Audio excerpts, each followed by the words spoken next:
ಬೆಂಗಳೂರು ಗ್ರಾಮಾಂತರ ಗ್ಯಾರಂಟಿ ಯೋಜನೆಯ ಜಿಲ್ಲಾ ಉಪಾಧ್ಯಕ್ಷರಾಗಿ ನಮ್ಮನ್ನು ಆಯ್ಕೆ ಮಾಡಿದ್ದಾರೆ ಸರ್ಕಾರ.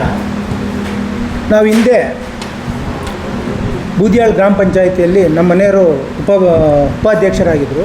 MK ನಾಗರಾಜ್ ಅವರು ಅಧ್ಯಕ್ಷರಾಗಿದ್ದರು. ನಮ್ಮ ಟೀಮ್ನ ನಾವು ಹೇಳ್ತಾ ಇದ್ದಾರೆ, ಯಾರೋ ಒಬ್ಬರು JDSನವರು, ಇಡೀ ಬೂದಾಳ್ ಪಂಚಾಯಿತಿ ಒಂದ್ರೆಗೆ ಎಲ್ಲ ಏನೋ ದುಡ್ಡು ಪೇಮೆಂಟ್ಗಳು ಬರ್ತಾ ಇರೋದು.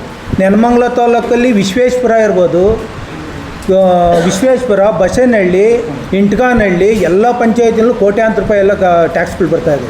ನಮ್ಮ ಬೂದಾಳ್ ಪಂಚಾಯತಿಗೂ ಅದೇ ಥರ ಟ್ಯಾಕ್ಸ್ ಬರ್ತಾಯಿತ್ತು. ಆದರೂ ಆ ಟ್ಯಾಕ್ಸ್ನಲ್ಲಿ ಏನೂ ಕೆಲಸ ಮಾಡೋಕ್ಕಾಗ್ತಿರಲಿಲ್ಲ.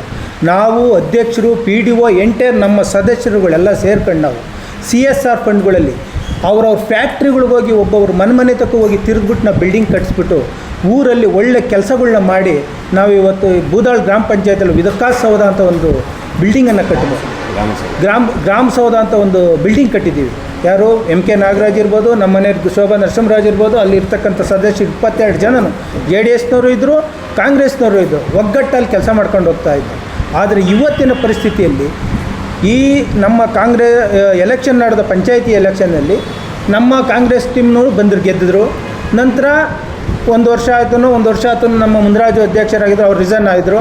ನೆಕ್ಸ್ಟ್ ಇನ್ನೊಂದು ಸಲ ಶೈಲಜ್ ಅವರು ಮತ್ತೆ ಅಧ್ಯಕ್ಷರಿಗೆ ಆಯ್ಕೆ ಆದಾಗ JDS ಮತ್ತು ಕಾಂಗ್ರೆಸ್ ಮೆಂಬರ್ಗಳನ್ನ ಯಾವುದೋ ಒಂದು ಶಾಮೀಲಾಗಿ ಅವ್ರು ಓಟು ಹಾಕ್ಸ್ಕೊಂಡು ಅಧ್ಯಕ್ಷರಾದರು ಸಂತೋಷ.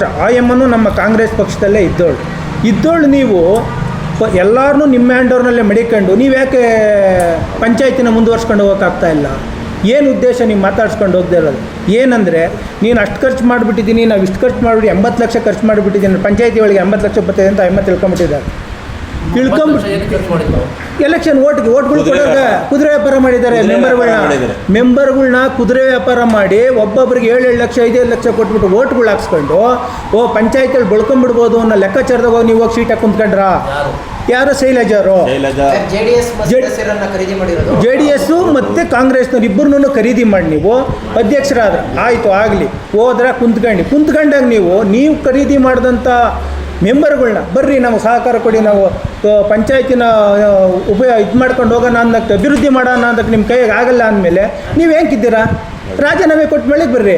ನೀವು ಮೆಂಬರ್ಗಳನ್ನ ರಾಜೀನಾಮೆ ಕೊಡೋದಕ್ಕೆ ನಿಮ್ಗೇನೈತೆ ಹಕ್ಕು? ನೀನು ಕೆಲಸ ಮಾಡೋಕ್ಕೆ ನಿನಗೇ ಇಷ್ಟ ಇಲ್ಲ ಅಂದರೆ ನೀನು ಅಧ್ಯಕ್ಷಗಿರಿ ಏನು ಮಾಡ್ತಾಯಿದ್ದೀಯಾ? ಇವತ್ತು ಊರೊಳಗೆ ಸರ್ ಒಂದು ಚರಂಡಿ ಕ್ಲೀನ್ ಮಾಡಿಲ್ಲ, ಹಳ್ಳಿಗಳಲ್ಲಿ ಚರಂಡಿ ಕ್ಲೀನ್ ಮಾಡಿಲ್ಲ. ಪಾಪ ಕೆಲವು ಮೆಂಬರ್ಗಳು ಅವರು ಇನ್ನೂ ಬಿಲ್ಗಳು ಮಾಡಿಲ್ಲ, ಆದ್ರೂ ಕೆಲವರು ಅವರವರು ವೈಯಕ್ತಿಕವಾಗಿ ಇದು ಮಾಡ್ಕೊತಾ ಇದ್ದಾರೆ. ಆದರೂ ಬಿಟ್ಟು ನೀವು ಶಾಸಕರು ನಮ್ಮ ಬೂದಾಳ್ ಪಂಚಾಯಿತಿಗೆ ಯಾವುದೇ ಕಾರಣಕ್ಕೂ ಯಾವುದೇ ಇದರಲ್ಲಿ ಎಂಟ್ರಿ ಆಗಿಲ್ಲ. ನಮ್ಮ ಶಾಸಕರು ನಿಜವಾಗ್ಲೂ ನಮ್ಮ ಬೂದಾಳ್ ಪಂಚಾಯಿತಿಗೆ 5 ಕೋಟಿ ಫಂಡ್ ಕೊಟ್ಟಿದ್ದಾರೆ.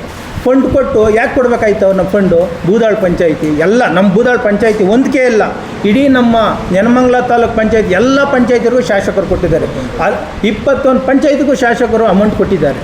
ಆದರೆ ನೀವು ಒಬ್ಬ ಮೆಂಬರ್ನ ನೀವು ಹ್ಯಾಂಡ್ ಓವರ್ ಇಟ್ಕೊಂಡು ಶಾಸಕರು ಹಿಂಗೆ ಮಾಡ್ತೀರಿ ಅಂತ ಹೇಳ್ಬಿಟ್ಟು ಶಾಸಕರ ಮೇಲೆ ದೂರ ಮಾಡ್ತಾಯಿದ್ದೀರಲ್ಲ, ಅದು ಖಂಡನೀಯ, ತಪ್ಪು. ಅದು ಮಾಡಬಾರ್ದು. ನಮ್ಗೆ ಸಿಕ್ಕಿರೋದು ಇಂಥ ಶಾಸಕರು 20 ವರ್ಷ ಆಗಿತ್ತು ನಾವು ಇಂಥ ಶಾಸಕರು ನಾವು ನೋಡಿದ್ದೀವಿ. ಹಿಂದೆಗಡೆ JDS 10 ವರ್ಷ ಆಯಿತು, 10 ವರ್ಷ ಶಾಸಕರನ್ನು ನೋಡ್ದೋ ಯಾವುದೇ ಕಾಮಗಾರಿಗಳಾಗಿಲ್ಲ. ನಾಗರಾಜು BJPಯಲ್ಲೂ ನಮಗೇನಂಥ ಕಾರ್ಯಕ್ರಮ ಆಗಿಲ್ಲ.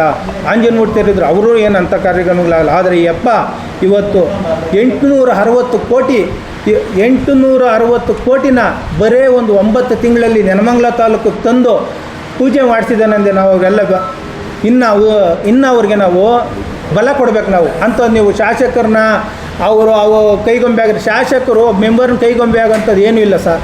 ಏನೇನೇ ಇರಲಿ, ಶಾಸಕರ ಬಗ್ಗೆ ಹಂಗೆ ಮಾತಾಡಬಾರ್ದು. ಈ ನೀನು ನಡೆಸೋಕ್ಕಾಗಲಿಲ್ಲ ಅಂದರೆ ರಿಜನ್ ಕೊಟ್ಟು ಬಾ, ಬೇರೆ ಯಾರು ಆಗ್ತಾರೆ. ಯಾಕೆ ನೀವು ಮೆಂಬರ್ಗಳ ಮೇಲೆ ಹೇಳ್ತೀರಾ? ಮೆಂಬರ್ ಯಾಕೆ ಬರ್ತಾ ಇಲ್ವಾ ನಿಮ್ಮ ಮೀಟಿಂಗಲ್ಲಿ? ಮೆಂಬರ್ ಬರಲಿಲ್ಲ ಅಂದರೆ ಡಿಸ್ಕ್ವಾಲಿಫೈಡ್ ಮಾಡಿರಿ. ಅಧ್ಯಕ್ಷರು ನಿಮ್ಮ ಪವರ್ ಇಲ್ವಾ? ಡಿಸ್ಕ್ವಾಲಿಫೈ ಮಾಡಿರಿ ಮೆಂಬರ್ಗಳನ್ನ. ಮೀಟಿಂಗ್ ಬರಲಿಲ್ಲ ಅಂತಂದರೆ ಅಧ್ಯಕ್ಷರನ್ನ ಯಾಕೆ, ನೀವ್ಯಾರು ಅಧ್ಯಕ್ಷರನ್ನ ರಿಜನ್ ಮಾಡಿ ಅನ್ನೋ ಕೇಳೋಕ್ಕೆ? ಇನ್ನು ನೀವು ರಿಜನ್ ಮಾಡಿ.